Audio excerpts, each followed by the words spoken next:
Here this morning, beginning with Molly Greene of Princeton University.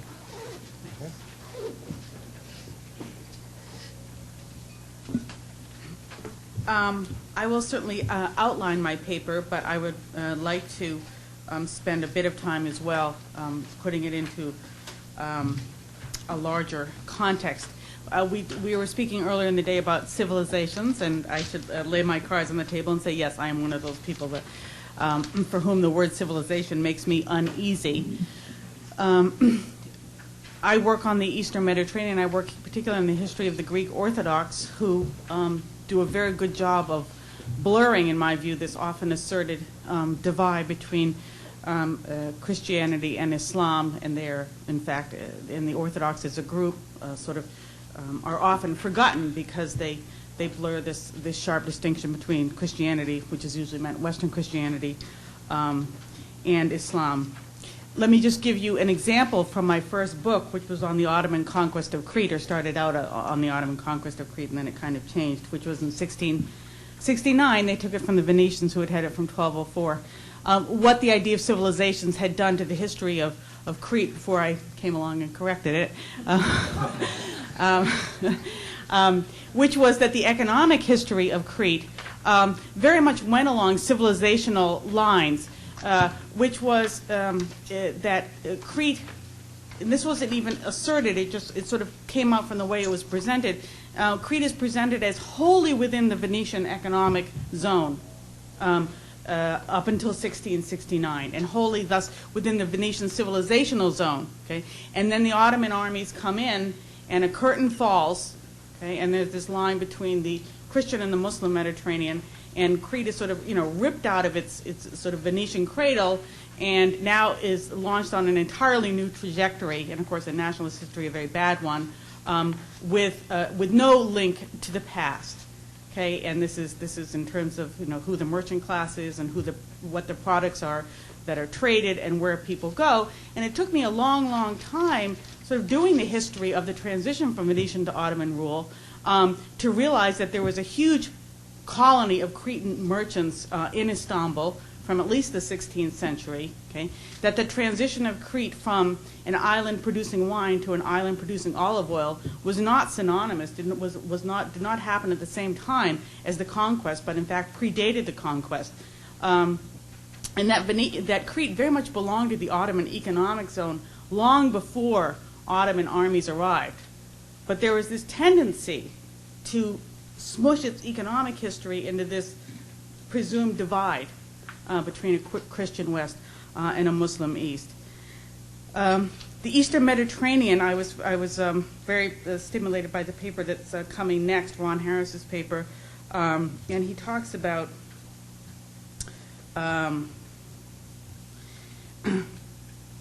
towards the end, he says the dominant legal view, it's probably not good to comment to quote from someone's paper, but I'm going to do it anyway. The dominant legal view around the Indian Ocean, unlike in Europe and the Atlantic Ocean, was that of free ocean and freedom of access to ports. And he talks about this tradition of cosmopolitanism. The Eastern Mediterranean is interesting because I think it's one of these zones where the cosmopolitan zone rubs right into the zone of monopoly. And I have some examples of that in my paper, where the Venetians, as long as they could, excluded non-Venetians from trade. And what I see is very much a Western European tradition of state involvement, state control, and controlling trade for the benefit of a particular class. And so it's a highly politicized and highly hostile and yet at times sort of more open boundary in this whole area that stretches from Venice, from the Adriatic to the shores of Anatolia. This paper is just a compressed part of a larger project I'm doing, which started out as an investigation of the relationship between Greek commerce, which is something that has to be defined, and Catholic piracy in the 17th century. In the course of doing that, I sort of went back to the 16th century to give a little background, and as happens often, the background grew and grew, and now it's half of the book. And what the book has really turned into is an investigation of the legal underpinnings of international trade in the early modern Eastern Mediterranean, which I think is in a very ambiguous state of kind of at war and kind of at peace. There was a very important shift, I would say, from the 16th to 17th century, and I'm describing here the 16th century, a very, very important shift from what I call a treaty regime, whereby the Ottomans and the Venetians, even though they were at war, and this seems rather paradoxical, even though they had 3 or if not 4 major wars in the 16th century, between the two of them had the maritime strength and the interest in organizing trade in the Eastern Mediterranean, and they did it on the basis of what I'm calling a treaty regime, on the basis of state sovereignty and diplomacy, whereby conditions were created whereby Ottoman and Venetian subjects could move back and forth quite easily. This collapses in the 17th century, and religion again comes to the fore as an organizer of trade and as an organizer of the legal identity of trade. And this collapse has some very serious consequences for mobility. In the 16th century, Muslim merchants from the Ottoman Empire, could and did go to Venice to do business. And if they had problems, there were mechanisms, okay, to get their goods back, to resolve a business dispute, because there were these agreements between the Ottomans and the Venetians. Even in the middle of the war for Cyprus in the early 1570s, the Ottoman Grand Vizier and his Venetian counterpart are talking about how we can exchange our merchants, so sort of to just get everybody back on safe territory. So there's constant diplomatic negotiation, and this allows Muslim merchants from the Ottoman Empire to go to Venice, and they do. In the 17th century, the major threat to trade in the Eastern Mediterranean, well, trade in the Eastern Mediterranean becomes much more insecure.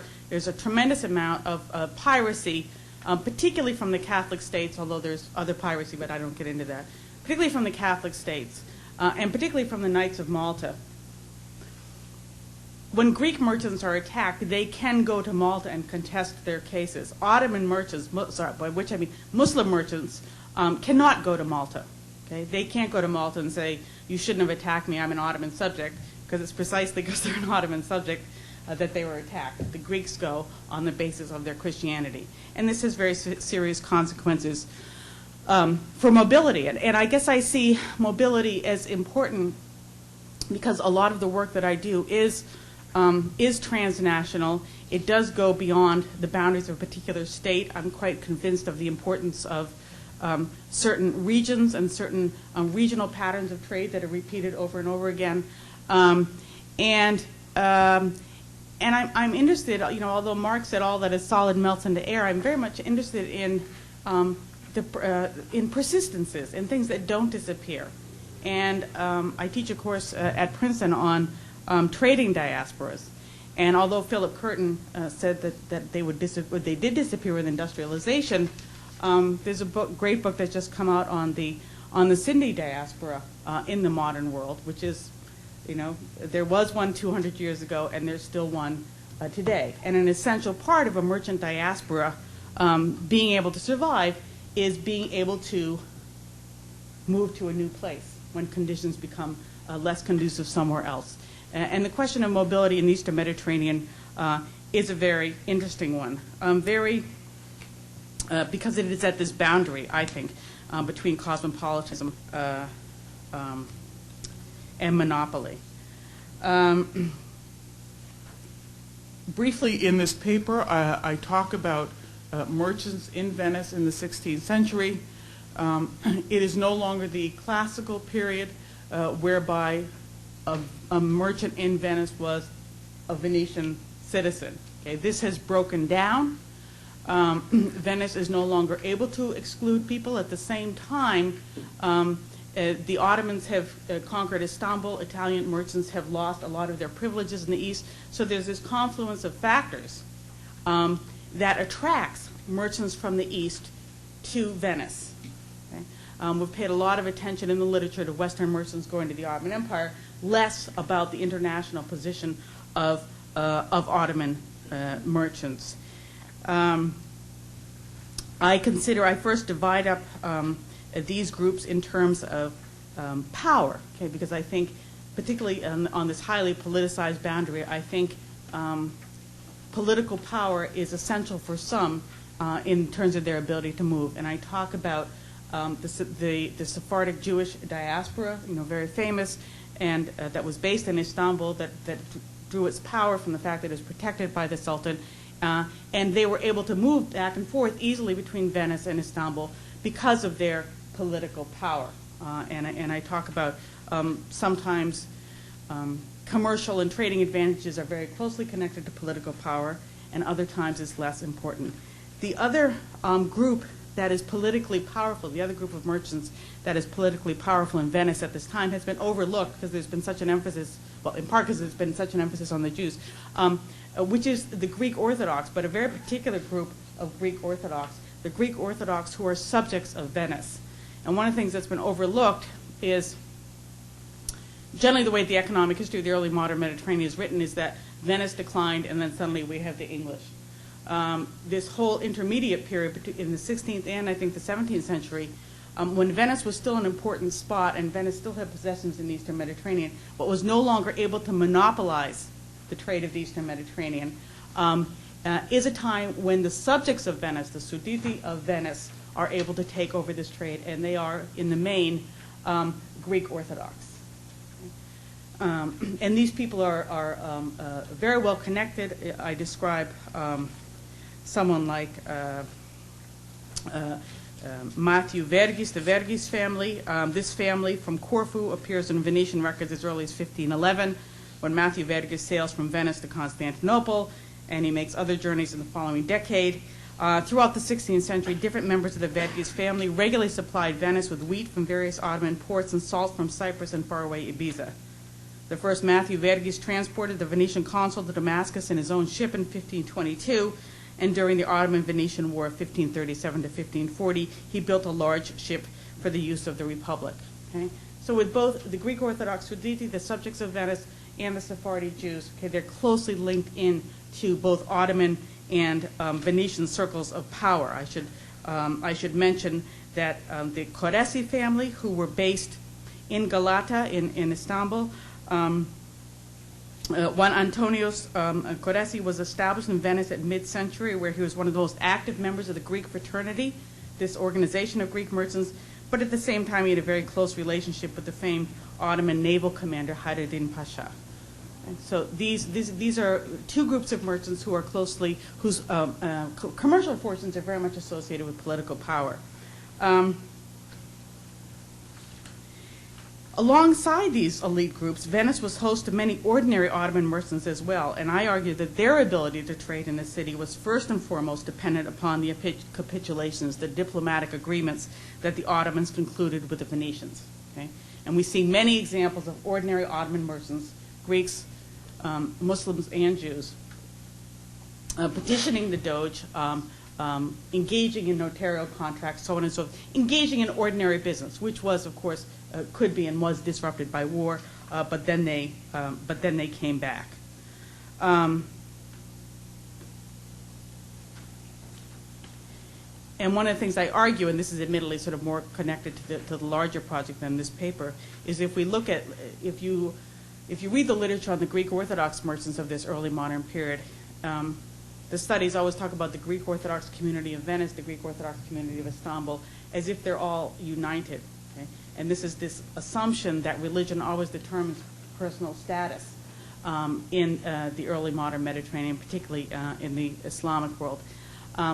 In fact, if you compare these well-connected Greek merchants of Venice to these ordinary Ottoman merchants, Greek-speaking coming from the Ottoman lands who don't know Italian, who are not permanently established in Venice, what you see, and I discuss this in the paper, is that they're operating under two completely different legal regimes.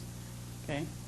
One are subjects of Venice, they have differential customs rates, they pay lower levels of taxes, and the others are covered by the diplomatic agreements.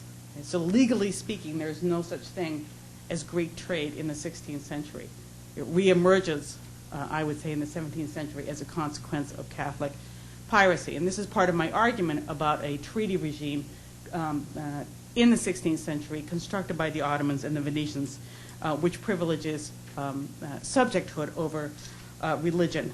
On the question of religion, and here I will conclude,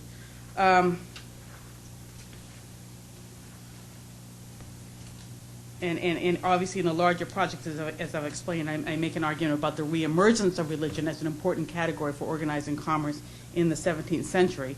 But in terms of these, this particularly the group of merchants from the East in Venice in the 16th century, I've paid scant attention to the question of religious identity of the various groups.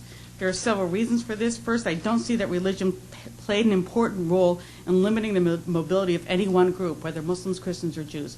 This is because of the relationship between the Venetians and the Ottomans. This would collapse in the 17th century. So I say this is not true for every place and at all times, particularly along this volatile border. Second, I think the merchant communities that flourished in Venice in the 16th and 17th centuries identified themselves as being from a specific place as much as they thought of themselves in religious terms. Okay, and that's part of my argument about there being no such thing as a Greek Orthodox community. We can see this in the documentary trail that has been left behind by Ottoman Muslim merchants in Venice. They very clearly divided into two groups, those from the Balkans and those from Anatolia. The Balkan Muslims arrived first in the first half of the 16th century. Almost all the references we have to Turkish merchants are clearly referring to Slavs. Later on, when Muslim merchants from Anatolia began arriving in great numbers, the differences remained. In 1582, Bosnian merchants demanded Slavic-speaking brokers, which suggests that the brokers of the Turkish, Armenians, and similar nations were brokers exclusively for Turkish speakers, including Armenians. And this is also, I go over it in the paper, this is also true in the lodging that's set up for Muslim merchants. Bosnians and Albanians are different from the Asiatics. The importance of origin is also important when it comes to the Greek community, and I have to, and I've already talked about the fact that the Greek Orthodox community that are subjects of Venice have very little in common with the Greek merchants coming from the Ottoman Empire.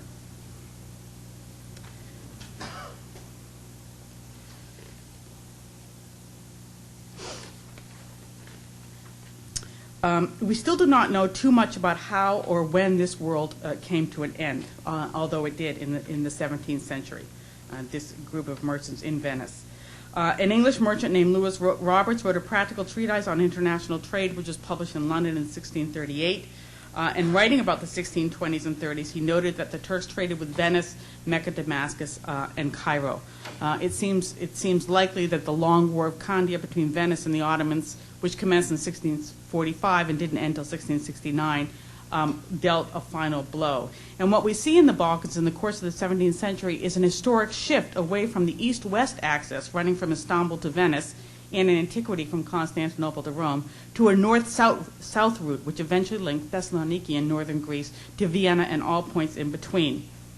And there were many reasons for this. Ottoman Greeks and some Serbs dominated this route, and Muslims, as far as we can tell, did not follow.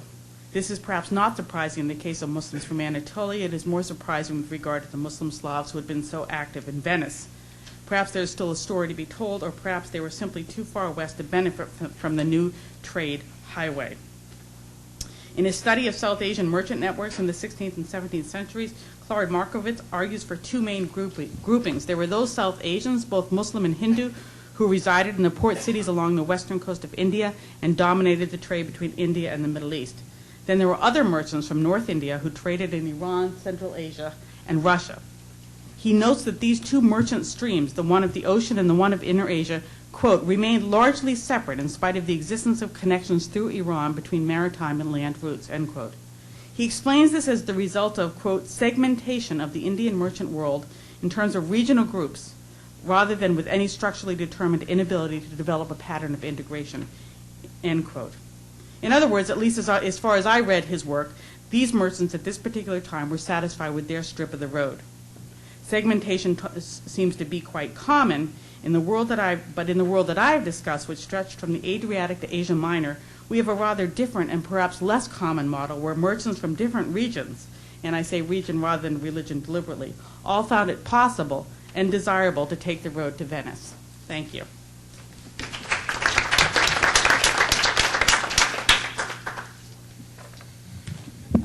Thank you very much. We now turn to Ron Harris.